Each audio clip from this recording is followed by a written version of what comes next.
کر لیا، گویا آپ کا سکوت اس بات کا ضامن ہے کہ آپ اسے منع نہیں کر رہے ہیں، روک نہیں رہے ہیں۔ گویا سکوت محمد بھی دین محمد کی بنیاد قرار دی گئی ہے۔ لہذا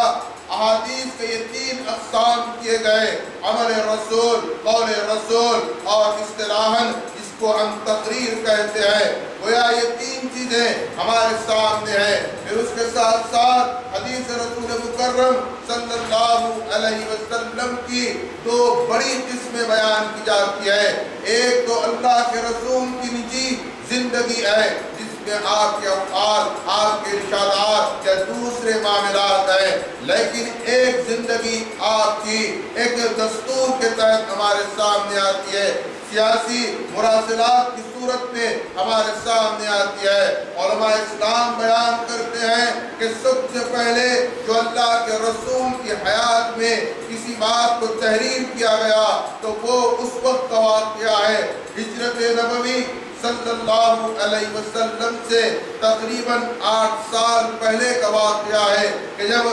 مکے کے مشرکوں نے مسلمانوں پر ظلم و زیادتی کی انتہا کر دی، تو ایسے موقع پر اللہ کے رسول نے اپنے چچا حضرت جعفر رضی اللہ تعالیٰ عنہ کے ساتھ چند مسلمانوں کو حبشہ کی طرف روانہ کیا اور نجاشی کو خط لکھا۔ حالانکہ اس خط میں تاریخ موجود نہیں ہے، لیکن یہ بات ثابت ہے کہ یہ ہجرت سے 8 سال پہلے کا واقعہ ہے کہ حضرت جعفر رضی اللہ تعالیٰ عنہ کو آپ یہ تحریر کر دیتے ہیں، نجاشی سے آپ مخاطب ہیں اور فرماتے ہیں کہ یہ میرے چچا ہیں اور ان کے ساتھ دیگر مسلمان ہیں اور تمہارے پاس میں بھیج رہا ہوں، تم ان کی مہمانداری کرنا۔ تاریخ اسلام میں رسول مکرم صلی اللہ علیہ وسلم کے ذریعے جو پہلی تحریر ہمیں ملتی ہے یہ وہی تحریر ہے جو آپ نے نجاشی کو روانہ کی تھی۔ اس کے علاوہ ایک اور تحریر ہمیں ملتی ہے، حضرت تمیم داری رضی اللہ تعالیٰ عنہ جو دراصل شام کے رہنے والے ہیں، انہوں نے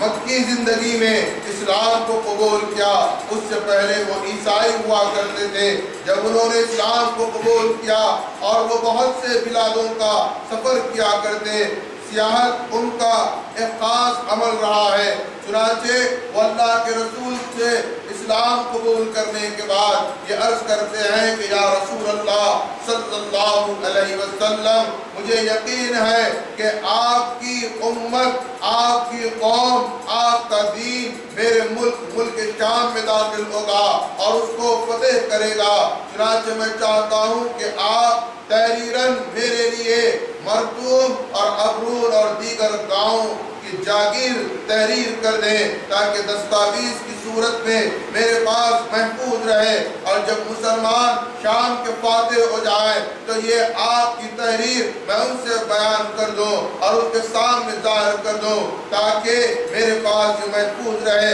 جس پر اللہ کے رسول املا کروا کر یہ بات حضرت تمیم داری کے حوالے کر دیتے ہیں کہ جب مسلمان شام کو فتح کریں گے تو مردوم، ابرون اور دیگر مقامات تمیم داری کے حصے میں رکھ دینا، ان کی جاگیر میں دے دینا۔ آپ غور کریں کہ مکی زندگی ہے، مشرکین مکہ کا ظلم انتہا کو پہنچا ہوا ہے، لیکن حضرت تمیم داری کا یقین اپنی معراج پر ہے اور انہیں اس بات کا کامل یقین ہے کہ مکے میں جہاں آج ظلم ہو رہا ہے یہ اسلام شام کو فتح کرے گا، یہ اسلام تمام عالم میں پھیل جائے گا۔ اور ایک بات حضرت تمیم داری کے تعلق سے میں عرض کرتا چلوں کہ حضرت تمیم داری نے ایک اہم کارنامہ انجام دیا ہے۔ آپ چونکہ بہت سے ملکوں کی سیر و سیاحت فرماتے ہیں، آپ دیکھتے ہیں دیگر مقامات پر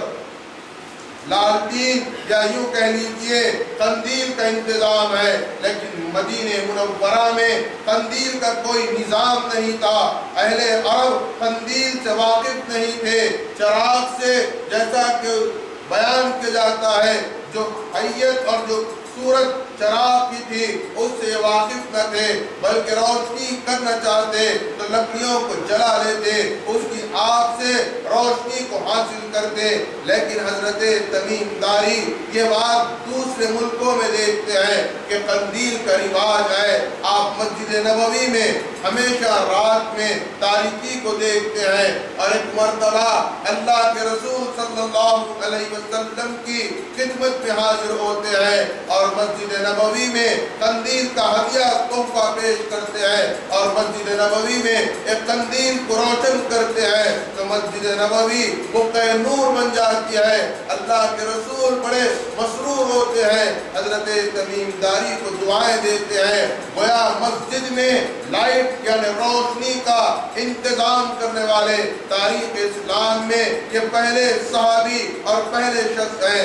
جنہیں ہم تمیم داری کے نام سے جانتے ہیں۔ گویا آپ دیکھیں ترقی ہوتی جا رہی ہے، لیکن ابتدا حضرت تمیم داری نے مسجد نبوی میں قندیل کے ہدیے کو پیش کر کے فرمائے۔ چنانچہ یہ حضرت تمیم داری اللہ کے رسول سے ایک دستاویز لے لیتے ہیں۔ پھر اس کے علاوہ ایک اور تحریر ہمیں یہ ملتی ہے کہ اللہ کے رسول صلی اللہ علیہ وسلم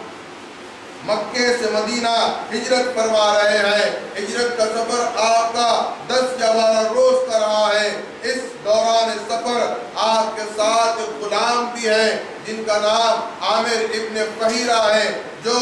لکھنے پڑھنے سے واقف تھے۔ چنانچہ جب سراقہ ابن مالک آپ پر حملہ آور ہوتا ہے، بہت سے واقعے کو بیان کیا جاتا ہے، لیکن اس وقت سراقہ ابن مالک اللہ کے رسول سے کہتا ہے کہ یا رسول اللہ، میں نے اسلام ضرور قبول کیا ہے، لیکن ایک آپ تحریراً دستاویز مجھے دے دیں تاکہ موقع پر میں آپ کے سامنے بیان کر سکوں۔ چنانچہ فتح مکے کے بعد سراقہ ابن مالک رضی اللہ تعالیٰ عنہ اس تحریر کو اللہ کے رسول کے سامنے پیش کرتے ہیں۔ ہجرت نبوی سے پہلے، مدینہ منورہ ہجرت کرنے سے پہلے یہ 3 تحریرات دستاویز کی صورت میں ہمیں ملتی ہیں، لیکن جب اللہ کے رسول مدینہ منورہ تشریف لے جاتے ہیں تو آپ غور کریں کہ اللہ کے رسول کے تدبر کا کیا عالم ہے، آپ کی فراست کا کیا عالم ہے، آپ کی فکر کتنی اعلیٰ و عرفہ ہے۔ جب مسجد مدینہ منورہ میں مہاجرین اور انصار ایک ساتھ مقیم ہوتے ہیں تو سب سے پہلا کام اللہ کے رسول یہ فرماتے ہیں، مدینہ منورہ اس زمانے میں چھوٹا سا شہر تھا، اس میں جہاں مسلمان، اس کے ساتھ ساتھ مشرک اور اس کے ساتھ ساتھ یہودی اور عیسائی یہ تمام مذاہب کے لوگ آباد تھے، اب مزید مہاجرین بھی وہاں پر مقیم ہو گئے تو اللہ کے رسول نے سب سے پہلا کام مسلمانوں کی مردم شماری کا کیا۔ آپ نے تمام مسلمانوں کے نام تحریر کروائے۔ تقریباً صحیح بخاری میں یہ بات بیان کی گئی ہے کہ 1500 افراد مسلمان تھے جو کہ اللہ کے رسول نے مردم شماری کروائی۔ آپ غور کریں کہ اب ایک نئی ریاست اور مملکت کا وجود عمل میں آ رہا ہے تو اللہ کے رسول نے سب سے پہلے مسلمانوں کی مردم شماری کروائی، ان کے نام لکھوائے۔ گویا آپ تصور کریں کہ مسجد مدینہ منورہ میں جب پہلی مرتبہ مردم شماری کرائی گئی تو 1500 نفوس ہے جس میں مہاجرین بھی ہیں اور انصار بھی ہیں، لیکن جب حجۃ الوداع کے موقع پر اللہ کے رسول حج ادا فرماتے ہیں تو بیان کیا جاتا ہے کہ مسلمانوں کی تعداد 1,40,000 ہو جاتی ہے۔ تو غور کریں کہ کتنے کم عرصے میں کتنا اسلام پھیلا۔ چنانچہ اس مردم شماری کے بعد آپ کیا دیکھتے ہیں